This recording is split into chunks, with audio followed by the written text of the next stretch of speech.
En plein bloc, la police surgit et m'ordonne d'arrêter. Ma propre mère m'accuse d'un crime fou. Puis l'officier a jeté un coup d'œil à sa tablette, a levé les yeux vers moi et dès qu'il a lu la dernière ligne à haute voix. La première chose que j'ai remarquée n'a pas été les cris. C'était la façon dont le bloc opératoire est devenu trop silencieux.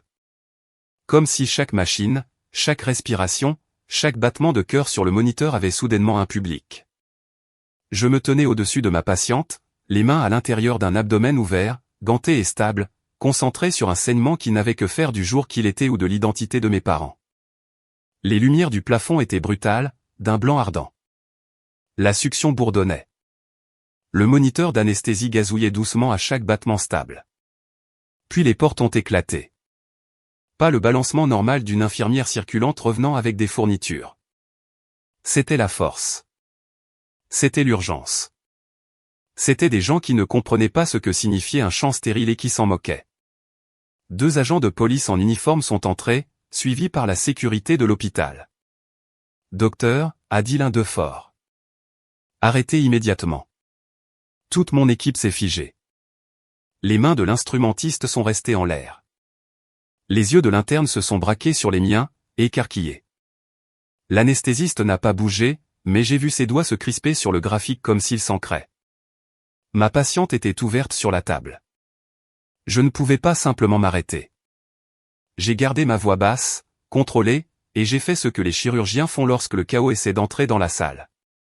Tout le monde s'arrête, ai-je dit calmement.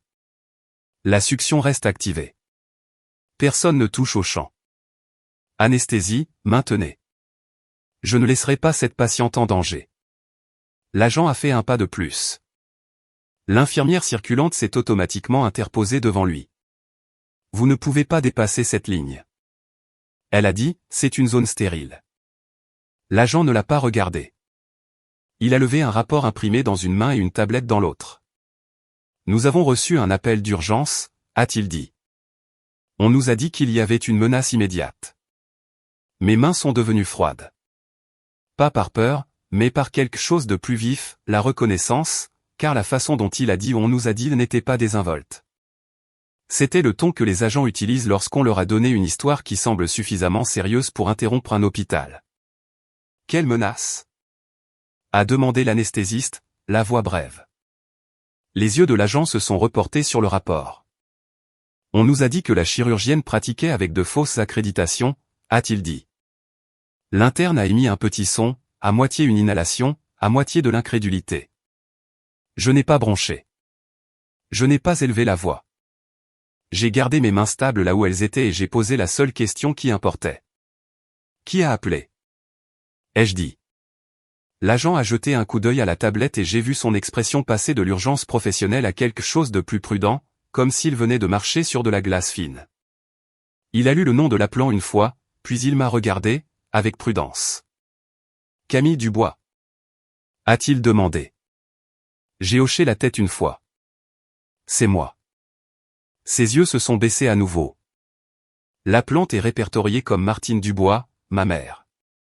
La salle ne s'est pas contentée de se figer, elle s'est aiguisée, car tout le monde dans ce bloc savait ce que cela signifiait lorsqu'un membre de la famille appelait la police pour dénoncer un chirurgien en pleine procédure. Cela signifiait que l'accusation ne concernait pas la sécurité publique. C'était personnel. Ma mère n'avait pas appelé parce qu'elle me croyait dangereuse. Elle avait appelé parce qu'elle savait exactement où elle pouvait me blesser avec un seul coup de téléphone. J'ai gardé ma voix égale. Ce rapport est faux. Je m'en charge, ai-je dit. Je suis au milieu d'une chirurgie en direct. Si vous avez une préoccupation, vous en parlez à la direction de l'hôpital en dehors de cette salle. La mâchoire de l'agent s'est crispée. Docteur, nous avons reçu l'ordre de prendre contact immédiatement, a-t-il dit. Pas ici, a claqué l'infirmière circulante, plus fort maintenant. Il y a une patiente. L'agent a hésité pour la première fois, ses yeux se dirigeant vers l'abdomen ouvert sur la table. Même lui a soudain compris dans quoi il s'était engagé. L'autre agent, plus âgé, plus expérimenté, a levé une main vers son partenaire. D'accord, a-t-il dit plus calmement. Docteur, nous n'essayons pas de mettre votre patiente en danger, mais nous avons une allégation selon laquelle vous n'êtes pas autorisé à pratiquer la médecine et nous devons vérifier votre identité. L'accusation était tellement insensée que cela ressemblait presque à une blague. Presque. Sauf que ma mère savait comment fonctionnait l'accréditation. Elle savait à quelle vitesse une rumeur devient une retenue devient un examen, et un examen devient une suspension qui ruine votre réputation bien avant que quelqu'un ne blanchisse votre nom. Mes mains sont restées à l'intérieur de la patiente. J'ai dit, appelez le conseiller juridique de l'hôpital. Appelez le chef de chirurgie. Appelez l'administrateur de garde. Vous ne retirez pas un chirurgien d'un cas parce que la mère de quelqu'un fait un numéro. L'agent plus âgé a de nouveau regardé sa tablette. On nous a dit que c'était urgent, a-t-il dit.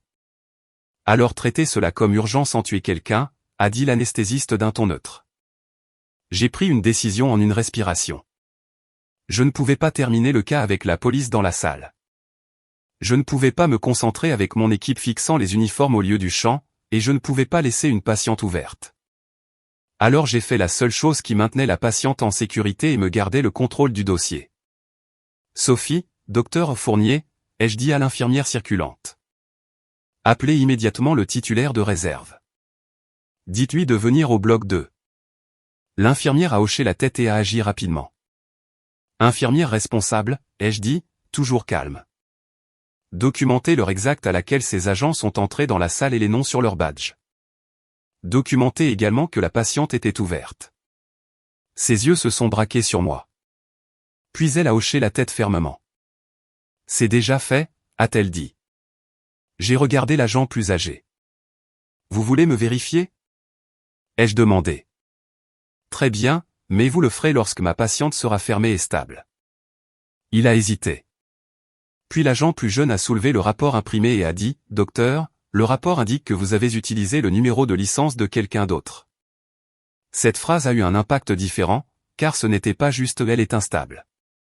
Ce n'était pas « elle est une menace ». C'était une affirmation conçue pour déclencher la réponse la plus crainte de l'hôpital, une action d'accréditation. Signalement obligatoire, suspension immédiate en attendant l'enquête. Ma gorge s'est serrée, mais ma voix n'a pas changé. C'est un mensonge, ai-je dit. Et celui qui l'a écrit ne comprend pas à quel point c'est facile à prouver. L'agent plus jeune a jeté un coup d'œil à sa tablette, faisant défiler. Puis il m'a regardé et a dit, il y a autre chose. Je n'ai pas bougé. Je n'ai pas cligné des yeux. J'ai gardé ma main stable et j'ai dit, lisez-le.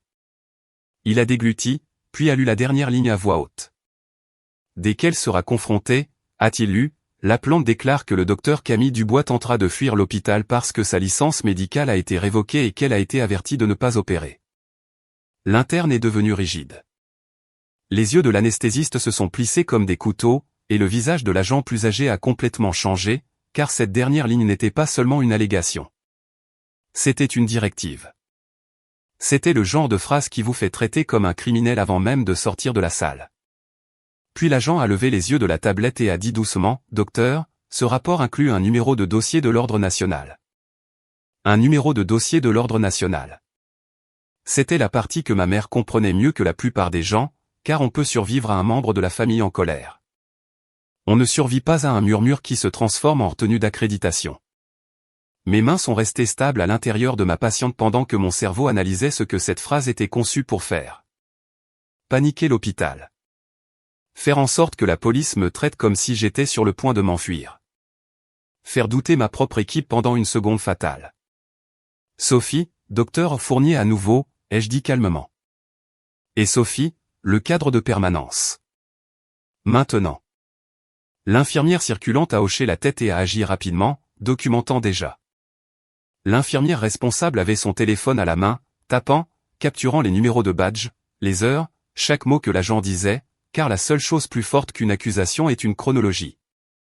L'agent plus âgé a reculé d'un pas de la ligne stérile, enregistrant enfin la réalité du sang, de la succion et d'une vie humaine sur une table.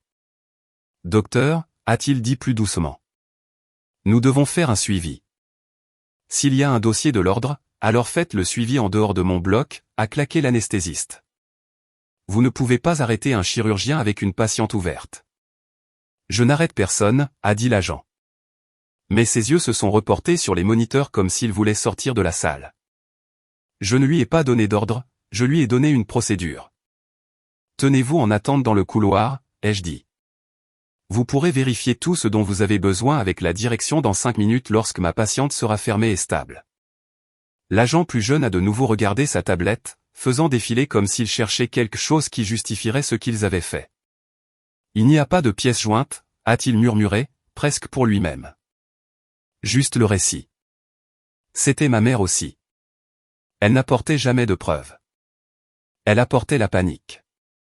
Le docteur Fournier est arrivé en moins de 3 minutes, se brossant déjà, son visage aiguisé par le genre d'irritation que les chirurgiens réservent aux interruptions qui mettent en danger les patients. Il s'est penché près de mon épaule. Que s'est-il passé? A-t-il demandé. Faux rapport, ai-je dit doucement. Police dans la salle. Je ferme maintenant. J'ai besoin que vous soyez prêts au cas où ils essaieraient de me sortir dès que nous serons stables. Ses yeux ont flashé une fois vers les uniformes.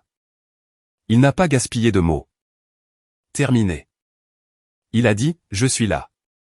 Ces 2 mots ont calmé mon équipe plus que n'importe quel discours. J'ai serré une suture, contrôlé le saignement, confirmé l'hémostase et poursuivi la fermeture avec une concentration qui semblait presque anormale, car le corps n'aime pas être menacé lorsqu'il essaie de sauver quelqu'un. Mais ma patiente passait toujours en premier.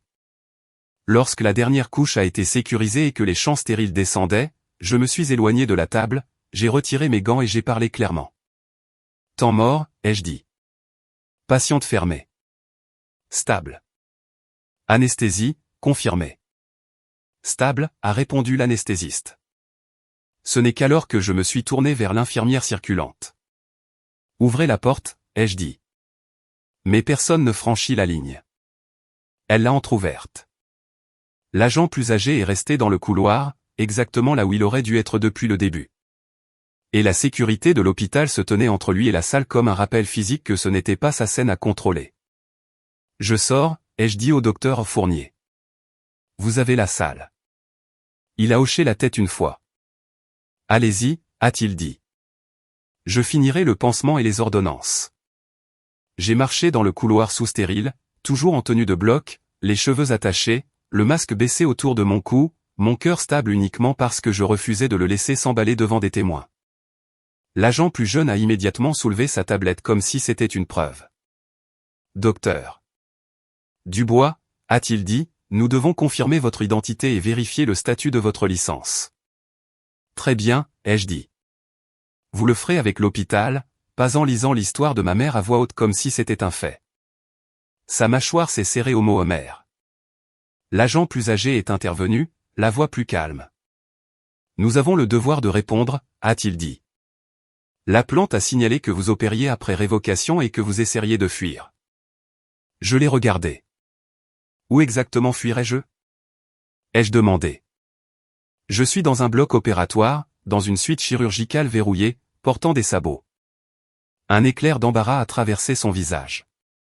Rapide et humain. Avant qu'il ne puisse répondre, le cadre de permanence est apparu.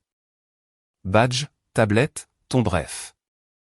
Le genre de personne qui a mis fin à un millier d'urgences de couloir sans élever la voix. Je suis la cadre Bertrand, a-t-elle dit. Qu'est-ce que c'est? L'agent plus âgé a expliqué, plus court maintenant, moins confiant. Les mots semblaient plus petits en dehors du bloc. La cadre Bertrand s'est tournée vers moi. Docteur, a-t-elle demandé. Êtes-vous licencié et accrédité? Oui, ai-je dit. Alors nous vérifions, a-t-elle répondu et a tapoté sa tablette. Dossier d'accréditation immédiatement. Elle a affiché mon profil dans le système de l'hôpital. Ma photo, mon service, mes privilèges actifs. Elle a tenu l'écran vers les agents. Le plus jeune s'est penché, scannant comme s'il voulait trouver une faille. Cela n'aborde pas le numéro de dossier de l'ordre, a-t-il dit. La cadre Bertrand n'a pas bronché.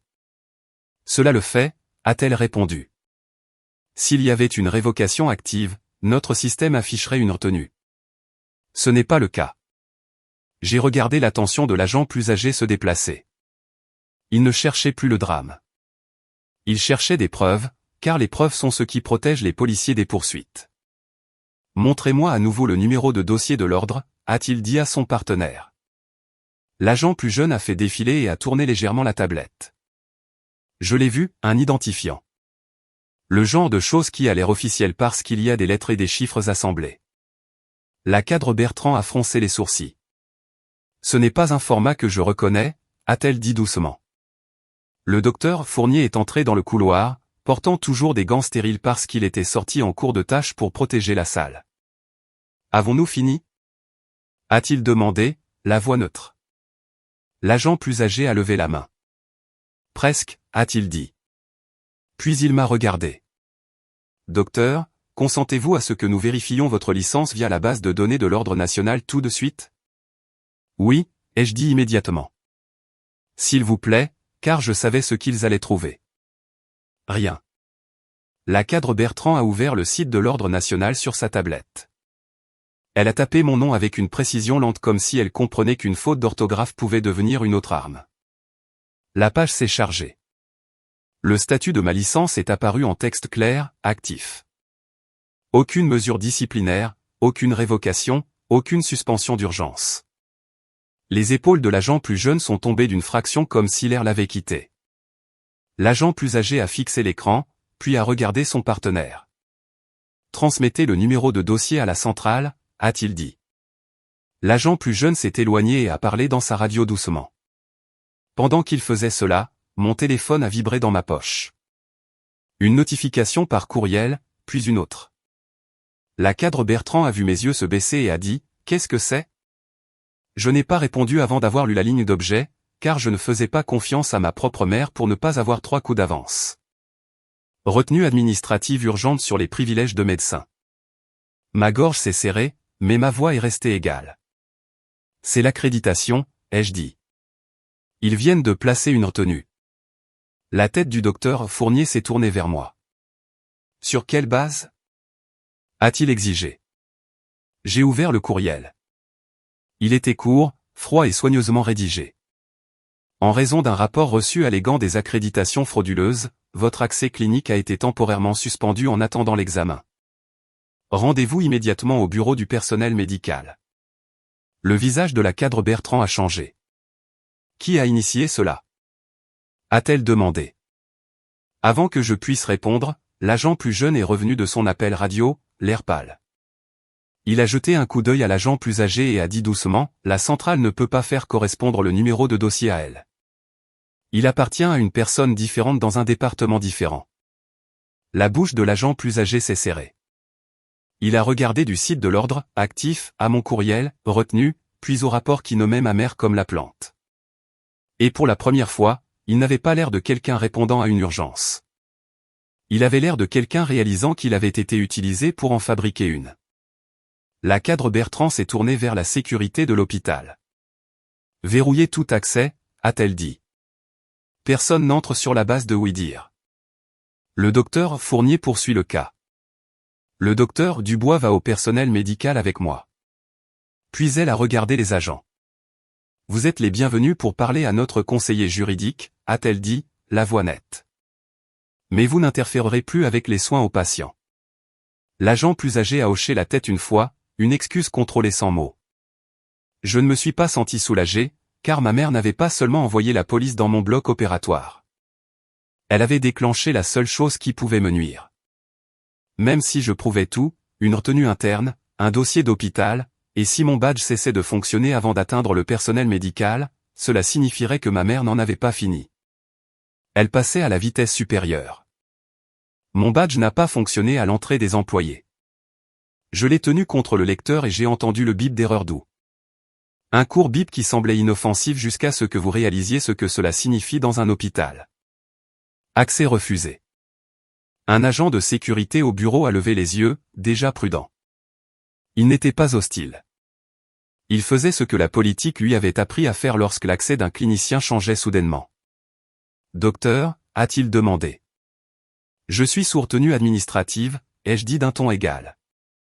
La cadre Bertrand m'escorte au personnel médical. Il a vérifié son écran, puis a hoché la tête une fois et s'est écarté.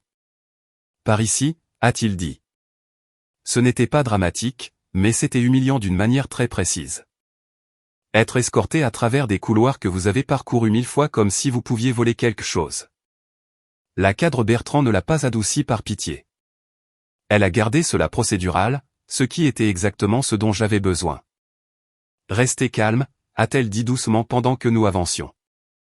Nous réglons cela rapidement, mais nous le faisons proprement.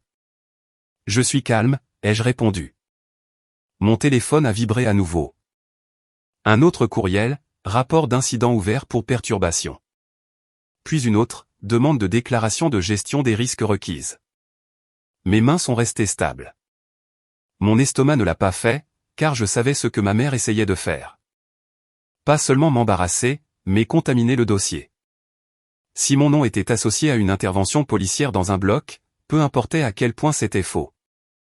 Cela me suivrait dans les comités d'accréditation et les murmures d'examen par les pairs et le genre de conversation qui commence par « j'ai entendu dire ».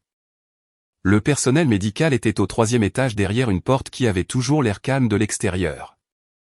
Couleur douce, certificats encadrés, signalisation polie. À l'intérieur, cela ressemblait à une salle de contrôle pour les réputations. Une coordinatrice en gilet a levé les yeux lorsque la cadre Bertrand est entrée et s'est immédiatement levée. « Laura », a dit la cadre Bertrand, brièvement. « Nous avons une retenue d'accréditation d'urgence placée sur le docteur Camille Dubois basée sur un rapport externe. J'ai besoin de l'origine maintenant. » Laura a dégluti. « Nous avons dû la placer, a-t-elle dit. Elle est arrivée marquée urgente. » « De qui ?» a demandé la cadre Bertrand. Laura m'a regardé comme si elle avait peur que je morde. Puis elle a regardé son moniteur. Elle a été acheminée via notre service de conformité, a-t-elle dit. Allégation d'accréditation frauduleuse. La cadre Bertrand s'est penchée. Montrez-moi le dossier d'admission, a-t-elle dit. Laura a cliqué dans un système de gestion de cas et a tourné l'écran. Numéro de cas, horodatage, méthode d'admission, appel téléphonique. Ma mâchoire s'est serrée. Qui a pris l'appel ? A demandé la cadre Bertrand. Les yeux de Laura se sont déplacés vers une autre ligne. Il a été transféré par le standard de l'hôpital, a-t-elle dit. Il est arrivé comme ordre national urgent. Il a été escaladé. Par qui ? A demandé la cadre Bertrand. Laura a hésité à nouveau. Puis elle a dit un nom. Docteur Levasseur, a-t-elle dit, le médecin-chef du personnel médical, le genre de personne qui pouvait placer une retenue en un clic et ne jamais sentir la contusion que cela laissait sur la personne en dessous. Les yeux de la cadre Bertrand se sont plissés. Où est-il ? A-t-elle demandé. En réunion de comité, a dit Laura rapidement. Il m'a dit d'émettre la retenue et d'envoyer l'avis. Je n'ai pas réagi extérieurement, mais mon esprit s'est concentré sur un détail. Ordre national urgent. C'était le langage de ma mère. Elle n'appelait pas pour dire « je suis contrarié ». Elle appelait et jouait l'autorité. La cadre Bertrand a pointé du doigt le résumé d'admission. Identification de la plante, a-t-elle dit. Laura a cliqué à nouveau. Une ligne est apparue. Nom de la plante, tel que déclaré. Numéro de la plante. La voix de Laura s'est baissée. Ils ont dit qu'ils appelaient au nom de l'ordre, a-t-elle dit. Mais le numéro, il ne correspond pas à la ligne de l'ordre national. Lisez-le, a ordonné la cadre Bertrand. Laura l'a lu à voix haute. Ce n'était pas un numéro aléatoire. C'était le numéro de bureau de ma mère. Celui imprimé sur ses cartes de visite. Celui que je n'avais pas appelé depuis des années. J'ai senti une froideur dure s'installer derrière mes côtes. La cadre Bertrand m'a regardé. Vous avez dit que votre mère avait appelé la police. Elle a dit, oui, ai-je répondu. Laura a cligné des yeux rapidement. Elle nous a appelés aussi ? A-t-elle chuchoté comme si l'idée offensait son sens des canaux appropriés. La cadre Bertrand n'a pas chuchoté. Oui, elle l'a fait, a-t-elle dit et a pointé l'écran. Et elle l'a fait depuis son propre numéro. Mon téléphone a vibré à nouveau. Un SMS cette fois. De ma mère. Tu aurais dû rester à ta place. Maintenant tout le monde saura ce que tu es. Je n'ai pas répondu. J'ai tendu le téléphone à la cadre Bertrand sans un mot. Elle l'a lu, puis sa bouche s'est serrée. Imprimez le dossier d'admission, a-t-elle dit à Laura. Piste d'audit complète, horodatage, acheminement de l'appel, le texte de la note, et je veux l'appel enregistré s'il existe. Les mains de Laura tremblaient légèrement lorsqu'elle a cliqué. Nous enregistrons les appels de conformité, a-t-elle dit, mais seulement s'ils passent par la ligne principale d'admission. La cadre Bertrand s'est penchée. Il est passé par le standard, a-t-elle dit. Alors il y a aussi un enregistrement du standard. Laura a hoché la tête rapidement. Je peux le demander, a-t-elle dit. Cela prendra quelques minutes. J'ai gardé ma voix stable.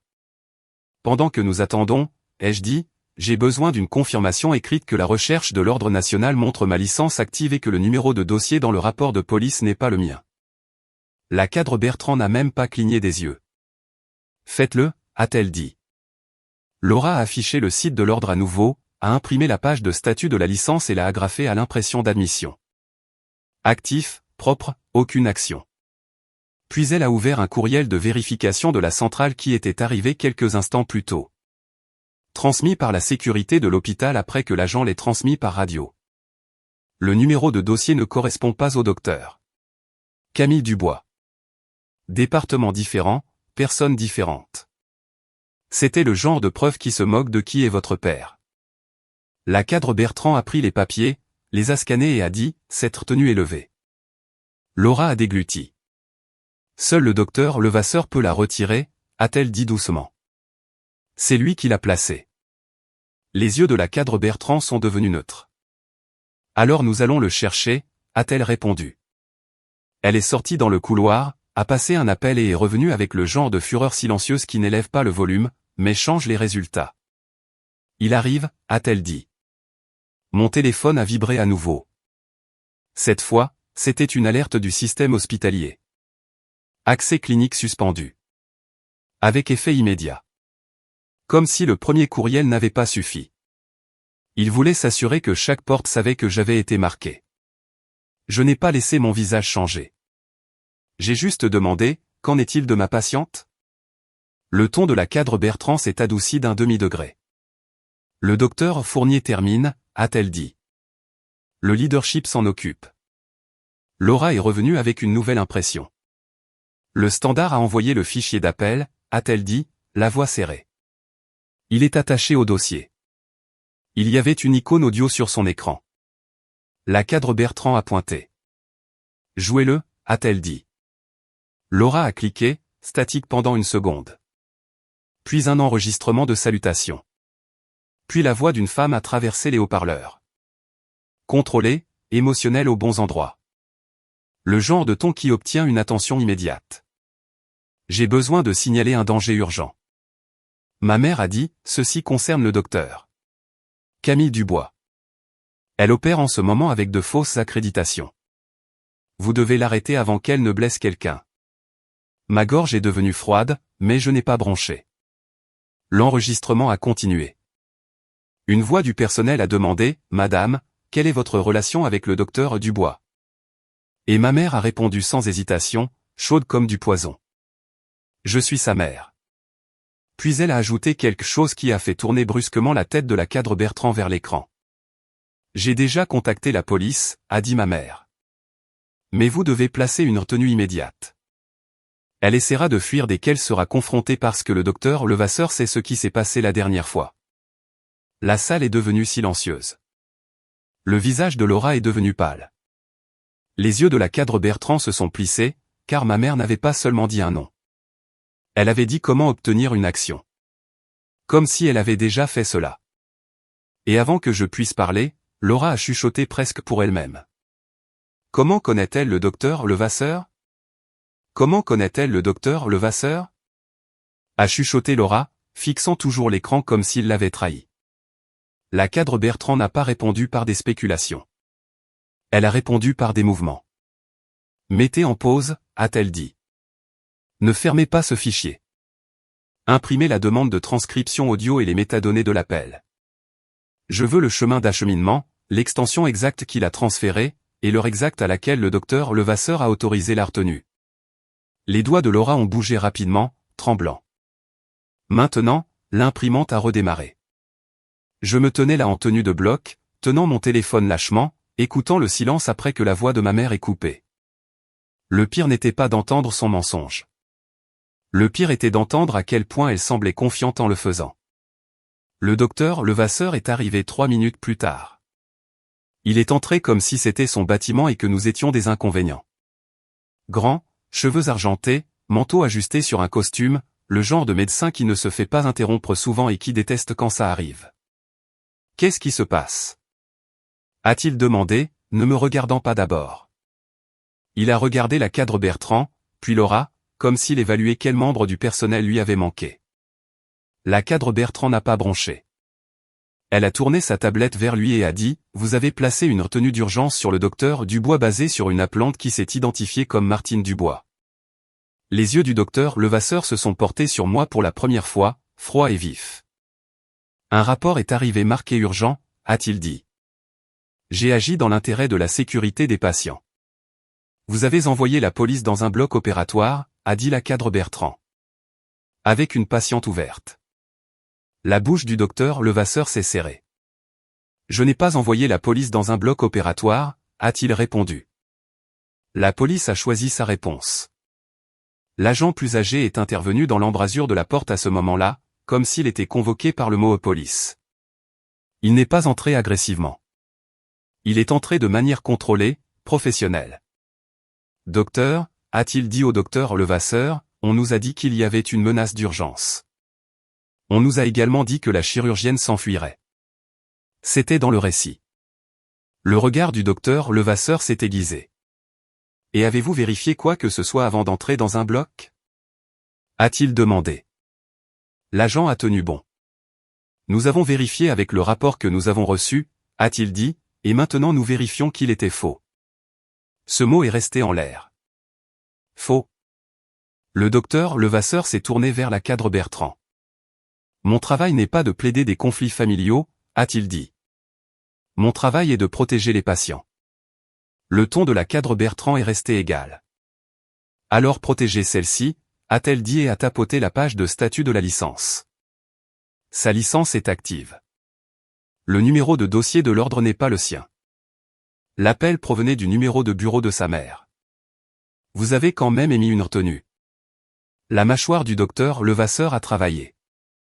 Nous plaçons des retenues temporaires en attendant l'examen tout le temps. Il a dit, c'est standard. Ce n'est pas standard de le faire sur la base d'un appel qui s'annonce comme une mère essayant d'arrêter une chirurgie, a répondu la cadre Bertrand. Les yeux du docteur Levasseur se sont plissés. Je ne connais pas cette femme, a-t-il dit, brièvement. Je ne connais pas sa mère. J'ai parlé pour la première fois depuis qu'il était entré. Vous avez placé la retenue en quelques minutes, ai-je dit calmement, sur la base d'un récit qui disait aux agents que je fuirais. Ce n'est pas aléatoire. Son regard s'est fixé sur moi et j'ai ressenti la pression familière de quelqu'un essayant de me rabaisser dans une salle pleine de témoins. Docteur Dubois, a-t-il dit, votre ton est inapproprié étant donné les circonstances. La cadre Bertrand ne l'a pas laissé dériver vers ma personnalité. Jouez l'enregistrement, a-t-elle dit à Laura. Laura a cliqué. La voix de ma mère a rempli la salle à nouveau, douce et urgente. Le mensonge sur les accréditations frauduleuses, la demande d'une retenue immédiate, la partie où elle disait qu'elle était ma mère. L'expression du docteur Levasseur est restée contrôlée jusqu'à la ligne que nous avions déjà entendue. Le docteur Levasseur sait ce qui s'est passé la dernière fois. Au moment où ces mots ont été joués, quelque chose a changé dans ses yeux. Pas de la culpabilité exactement, de la reconnaissance, puis de l'irritation. Comme si la salle venait de produire un fait qu'il ne pouvait pas ignorer. La cadre Bertrand a mis l'audio en pause. Le docteur Levasseur a expiré par le nez. Les gens disent des noms, a-t-il dit. Cela ne signifie rien. La cadre Bertrand n'a pas argumenté. Elle a simplement pointé l'écran de Laura. Montrez-lui la note d'admission, a-t-elle dit. Laura a fait défiler jusqu'à un champ étiqueté commentaires internes. Une ligne était là, tapée par quelqu'un du personnel médical.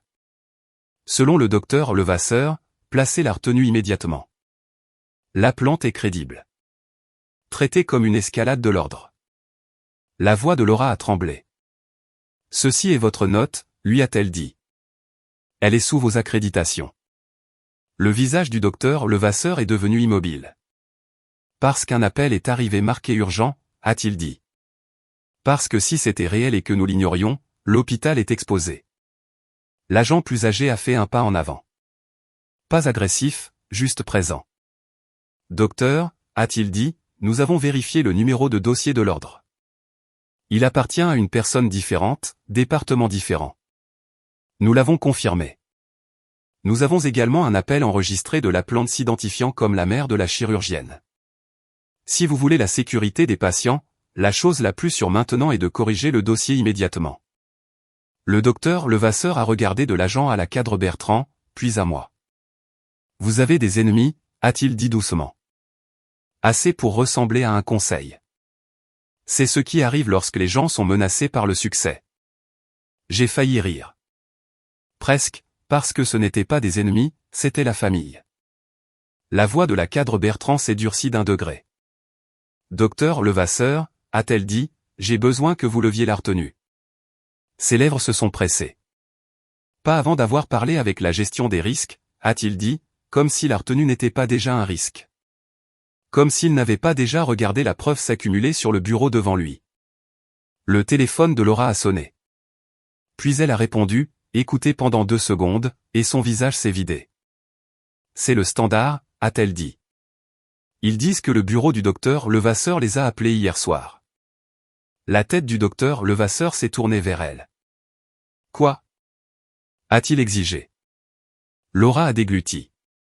Ils ont un journal d'appel sortant, a-t-elle dit. De votre extension de bureau vers le même numéro qui vient d'appeler la conformité.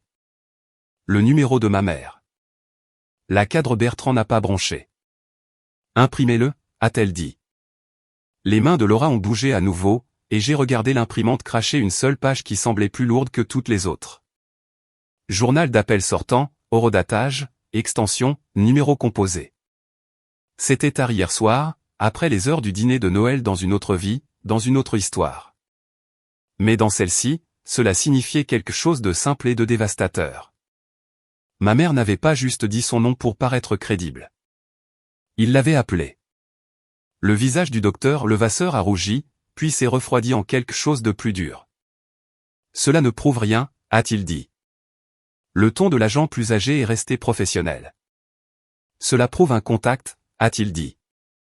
Et quand le contact se produit avant un faux rapport, nous le traitons comme une coordination potentielle.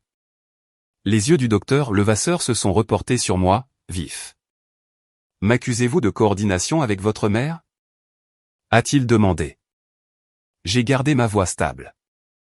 Je dis que le dossier montre maintenant un schéma, ai-je répondu. Et je veux que ma carrière ne soit pas contaminée par cela. La cadre Bertrand s'est approchée de lui. Pas menaçante, juste inébranlable. Vous levez la retenue, a-t-elle dit. Maintenant, où la gestion des risques la lèvera et documentera que vous avez retardé après que la preuve de fraude ait été présentée. Pendant une seconde, j'ai cru qu'il allait s'entêter purement par fierté. Puis la porte s'est ouverte à nouveau. Une femme en blazer noir est entrée avec un badge qui disait « Gestion des risques » et un mince dossier déjà à la main. « Je suis maître Leroy », a-t-elle dit. Conseillère juridique de l'hôpital. On m'a dit que la police était entrée dans un bloc et que les privilèges d'un médecin avaient été suspendus. Ses yeux se sont posés sur moi, puis sur les agents, puis sur les impressions sur le bureau. La cadre Bertrand a glissé la demande de transcription d'enregistrement et le journal d'appel vers elle. C'est ce que nous avons, a-t-elle dit. Maître Leroy a scanné pendant 5 secondes, puis a levé les yeux. Les privilèges du docteur Dubois sont rétablis, a-t-elle dit. Calme et définitif. Immédiatement, et l'hôpital conserve tous les enregistrements d'appels et journaux d'accès. Le docteur Levasseur s'est raidi. Vous ne pouvez pas juste a-t-il commencé. Maître Leroy n'a pas élevé la voix. Je le peux, a-t-elle dit. Parce que ceci est maintenant un événement de responsabilité. La police dans un bloc est une perturbation extraordinaire. Un faux rapport conçu pour arrêter une chirurgie n'est pas un conflit familial. C'est une interférence avec les soins médicaux. L'agent plus âgé a hoché la tête une fois. Nous allons prendre une déclaration et déposer plainte pour faux signalement, a-t-il dit. Nous avons également besoin de l'enregistrement. Vous l'aurez, a répondu Maître Leroy. Et nous ajouterons les séquences de sécurité de l'hôpital du couloir du bloc et les journaux d'accès par badge. Mon téléphone a vibré à nouveau. Un message du docteur Fournier. Patiente réveillée, stable, famille reconnaissante. J'ai documenté l'heure d'entrée de la police et la perturbation. Ma poitrine s'est légèrement relâchée, car la patiente vivait et parce que le mensonge de ma mère dans le hall avait été la dernière erreur qui rendait tout indéniable. Plus tard cet après-midi-là, mon badge a fonctionné à nouveau. Mes privilèges ont été rétablis par écrit. Une note de service formelle a été envoyée au leadership du bloc indiquant que l'interruption était basée sur un faux rapport et que les soins aux patients avaient continué en toute sécurité. La police a pris ma déclaration et a ouvert un dossier pour faux signalement et interférence avec les soins médicaux. La sécurité de l'hôpital a sauvegardé les séquences du couloir. Le personnel médical a conservé l'enregistrement de l'appel. La gestion des risques a conservé la piste d'audit. Chaque système que ma mère a essayé d'utiliser comme une arme s'est transformé en témoin. Et à la fin, ce qui importait le plus n'était pas que ma mère ait été retirée de l'hôpital. C'était que son nom était maintenant attaché à un numéro de dossier qu'elle ne pouvait pas contrôler. Parce qu'à partir de ce jour, lorsqu'elle essaierait de dire aux gens que j'étais dangereuse, la réponse n'était pas un argument. C'était un dossier.